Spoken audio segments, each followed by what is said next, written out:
तो आप जब जनता के बीच जा रही हैं तो क्या उनसे सुनने और देखने को मिलता है आपके लिए खासकर? अब तक कितना गांव घूम चुकी हैं, खासकर अगर मोहनिया विधानसभा की बात की जाए तो कितना गांव लगा? तो आपको लगता है कि बिहार की जो राजनीति है वो नली गली तक ही सीमित होकर रह गई है या फिर यहीं तक ऐसे ही चलने वाली है? क्या इतने ज़्यादा मात्रा में बिहार से लोग पलायन कर चुके हैं और उतने स्किल्स में चीज़ों को डेवलप करना ये कहाँ से पॉसिबिलिटी है? अगर मान लीजिए टिकट आपको मिलता है सपोज टू बी, तो आपके क्या विजन्स होंगे खासकर मोहनिया विधानसभा को?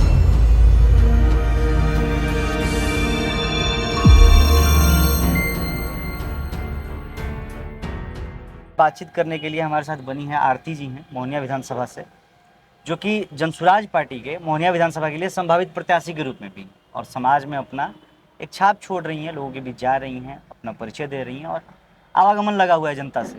पहले तो बहुत बहुत स्वागत है आरती जी आपका हमारे चैनल में। नमस्कार। देखिए मेरा आपसे पहला प्रश्न होगा कि जनसुराज क्यों? देखिए, जनसुराज इसलिए क्यों कि अभी सब पार्टी आप लोग देखें, बहुत समय से पार्टी, हर पार्टी को हम लोग देखें, ये पहला प्रशांत भैया जी का पार्टी है जो जनसुराज है। इस पार्टी में क्या है कि ये जो 5 वादे हैं ना, ये वादे हमको बहुत अच्छा लगा, जैसे कि युवाओं के पलायन बंद करना। अच्छा, जो बिहार से बाहर? हाँ, बिहार से। तो आपको पता है कि बिहार का ही लोग ज्यादा पलायन करके बाहर जा रहे हैं कमाने के लिए। कितने पढ़े लिखे हैं, माँ बाप अपना सपना लेकर एक बच्चों को पूरा उम्र तक अपना कमा कर उसको पढ़ाते लिखाते हैं कि हमारा बच्चा अच्छा पोस्ट पर हो जाए, अच्छा नौकरी हो जाए। जब नौकरी नहीं लग रहा है तो बिहार के लोग दूसरा ऑप्शन होता है पलायन कर कहीं बाहर जाना कमाने के लिए, क्योंकि भाई आएगा यहाँ साधन नहीं है। साधन नहीं है, वही बात है। इसी की वजह से हमको पार्टी सबसे मोटो वही हमको अच्छा लगा कि युवाओं के पलायन बंद करने के लिए पहला पार्टी जो काम कर रही है वो अच्छा कर रही है। आपने जब जनसुराज ज्वाइन किया तो बहुत से लोगों के दिमाग में ये चीज़ें आती हैं कि मैं किसी पार्टी या फिर किसी समुदाय को अगर मैं पकड़ रही हूँ या ज्वाइन कर रही हूँ तो जरूरी नहीं कि मैं पहले पहले चुनाव ही लड़ जाऊँ। कुछ लोग होते हैं कि मैं समाज में अपना सेवा दूँ, लोग हमको जाने पहचाने। तो इन सब के रूप में आपने अपने आप को ये क्यों सोचा कि नहीं हमको विधायकी लड़ना चाहिए, खासकर मोहनिया विधानसभा से? देखिए, ये तो जनता निर्णय करेगी कि हमको लड़ना है कि नहीं लड़ना है। जो अभी मेरा काम है जनता के बीच जाना, दुख सुख में उनके बात को समझना है, अपने जनता के बीच में दिल में जाकर अच्छे से अपनी छाप छोड़ना है। हमारा जनसुराज पार्टी के बारे में बताना है। अभी पहला तो आप देख रहे हैं कि जनसुराज पार्टी नया पार्टी है, सबको जानना जरूरी है।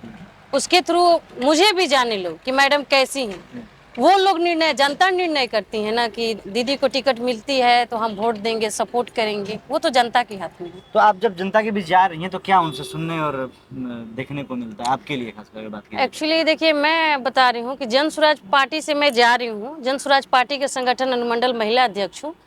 मैं अभी जनसुराज पार्टी के संगठन अनुमंडल महिला अध्यक्ष के ही हैसियत से मैं काम कर रही हूँ। मैं अगर जा रही हूँ काम करने तो मैं ये नहीं बोलती हूँ कि मुझे चुनाव लड़ना है। मैं अभी जनसुराज के बारे में बताती हूँ, अपने बारे में बताती हूँ कि मैं यहाँ से हूँ।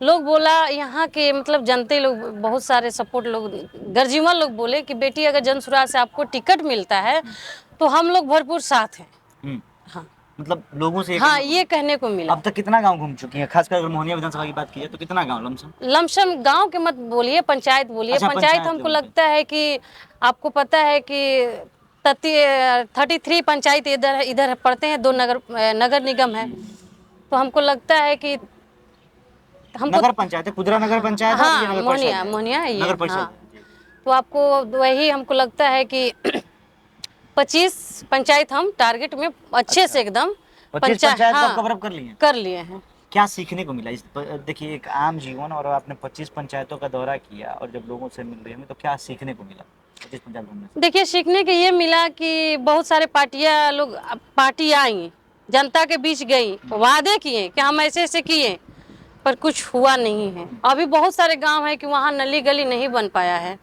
वहाँ सिर्फ नेता लोग वोट मांगने जाते हैं। अभी दलित समाज में बहुत सारे ऐसे गांव है जहाँ जाइएगा तो वहाँ सही से नली का निकासी नहीं हो पाया है। हाँ, तो आपको लगता है कि बिहार की जो राजनीति है वो नली गली तक ही सीमित होकर रह गई है या फिर यहीं तक ऐसे ही चलने वाली है? क्या लगता है? देखिए, सीमित नली गली तक ही रह गई है, इसलिए कि जो व्यवस्था चाहिए जनता को वो नहीं मिल पा रही है, नहीं मिल रही। इसलिए कि देखिए, आप देख रहे हैं कि एजुकेशन सबसे बहुत ज़रूरी है। बच्चों के मान के चलिए, अगर एजुकेशन नहीं मिलता है तो क्या हम वोट देकर करेंगे? उतना दिन से हम लोग वोट दिए ना जी हर पार्टी को। अब इस बोलें कि अब जिस गाँव, बहुत सारे गांव है कि नली नहीं बन पाई है, रोड नहीं, एक बार रोड बन गया तो दूसरा का बार 5 साल में अगर दूसरा कबर के फेंका गया है। तो इस बात की क्या गारंटी है कि मान लीजिए जनसुराज के जो उम्मीदवार आएंगे मोहनिया विधानसभा में, यदि वो चुनाव जीत जाते हैं, तो वो जो है कि सारी चीज़ों को मरम्मतीकरण या फिर कह दीजिए जो सौंदर्यीकरण है, चाहे वो रोड हो, नली हो, चाहे कोई विशेष विषयांतर चीज़ें हों, तो क्या इस बात की गारंटी है जनसुराज के उम्मीदवार आएंगे तो ये चीज़ पुख्ता करेंगे? देखिए, जनसुराज का भी जो भी आप बोल रहे हैं कि अगर नेता लीडर यहाँ से विधायक बनते हैं जनसुराज से पार्टी से, तो अभी तो हम लोग का जो 5 मोटो है वही पर काम करना है। जैसे कि आप मान के चलिए कि युवाओं के पलायन बंद करना है, ठीक है, तो भैया फ्रेश बोलते हैं कि हमको अपना ही जिला में रोजी रोजगार के लिए 10 से 15 हजार के लिए दिया जाएगी। ये आपको लगता है कि ये मुमकिन है प्रशांत किशोर की जो ये बात है? हाँ, क्योंकि ये इतने ज्यादा मात्रा में बिहार से लोग पलायन कर चुके हैं और उतने स्किल्स में चीजों को डेवलप करना, ये कहाँ से पॉसिबिलिटीज है? देखिए है इसलिए कि आपको पता है कि प्रशांत भैया पार्टी में अगर अभी सत्ता में नहीं है फिर भी उनके साथ बहुत लोग काम कर रहे हैं, कुछ तो दे रहे हैं ना काम करने के लिए। तो युवाओं मान के चलिए कि 10 ही दे रहे हैं, कम से कम 10 तो अपना जिला में है ना, है कि नहीं, राज्य में है ना अपना।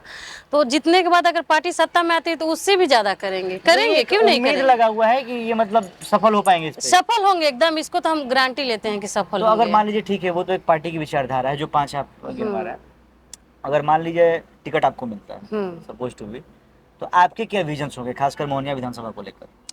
देखिए हम लोग का सबसे विजन है, पहला मेरा विजन है एजुकेशन, क्योंकि एजुकेशन अभी जिस तरह से चाहिए उस तरह से बच्चों को मिल नहीं पा रहा है। सरकारी या प्राइवेट?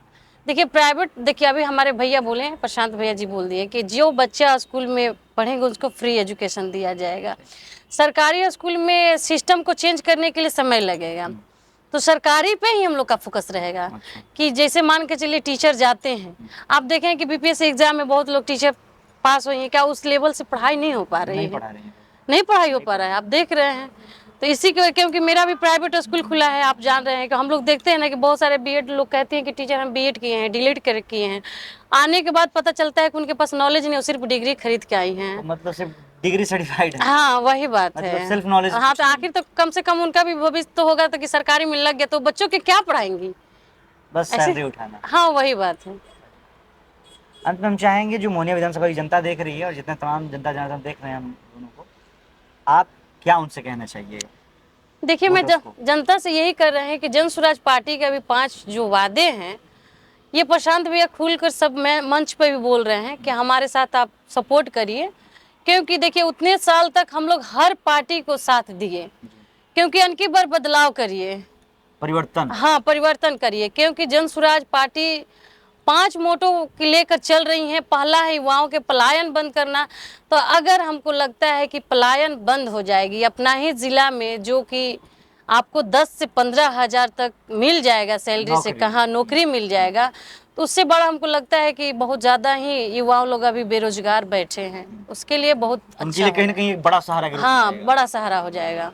चलिए इस इंटरव्यू के समाप्त करते हैं। बाकी आपके मन मस्तिष्क में क्या विचार हैं वो नीचे जरूर हमारे साथ साझा करिएगा कमेंट बॉक्स में। फिर मिलते हैं आपसे कहीं नई जगह पे नई बातों के साथ।